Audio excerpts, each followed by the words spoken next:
te propose une version ultra simplifiée de 7 concepts en psychologie sociale pour t'analyser toi ou une personne de ton entourage. Dans la dernière vidéo, on parlait de comparaison sociale et aujourd'hui, on va parler de l'attribution causale. L'attribution causale, c'est quelque chose qu'on va utiliser pour déterminer la cause, l'origine ou la responsabilité d'un événement.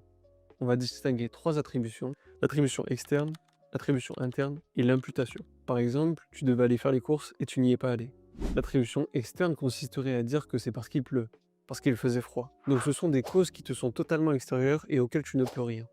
L'attribution interne, ça pourrait être de dire que tu es malade ou fatigué. Ici, la cause relève bien de toi, mais d'une certaine façon, ta responsabilité est désengagée. À la différence de l'imputation, ce serait de dire que tu ne t'es pas réveillé car tu es resté trop longtemps sur ton téléphone le soir ou que tu avais totalement oublié. Ici, la cause relève bien de toi et ta responsabilité est engagée. Donc, avec ces 3 types d'attributions, tu peux déjà être vigilant au type d'attribution que tu utilises souvent. Quelles sont les attributions qui sont les plus fréquentes et dans quel cas une attribution revient plus que les autres? Si sur un sujet bien particulier tu fais toujours usage d'une attribution externe, ça veut peut-être dire quelque chose. Par exemple, on t'invite souvent à un dîner et tu fais souvent une attribution externe pour ne pas y aller. L'idée, ce serait de remettre en question et d'aller plus loin dans les raisons qui font que tu ne vas pas à ce dîner.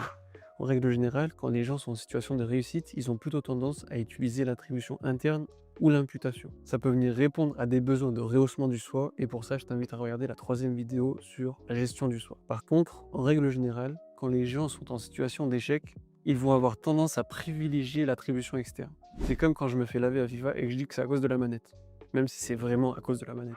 Ici, tu as donc un ensemble d'indicateurs qui te permettent de t'analyser au fil du temps.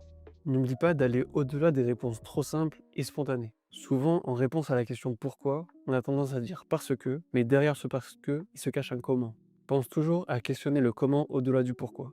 Essaye toujours de découvrir ce que ça peut venir dire de toi que tu ne sais pas encore. Si tu as bien capté comment fonctionnent les attributions causales, partage en commentaire une micro-analyse de toi ou d'une personne de ton entourage.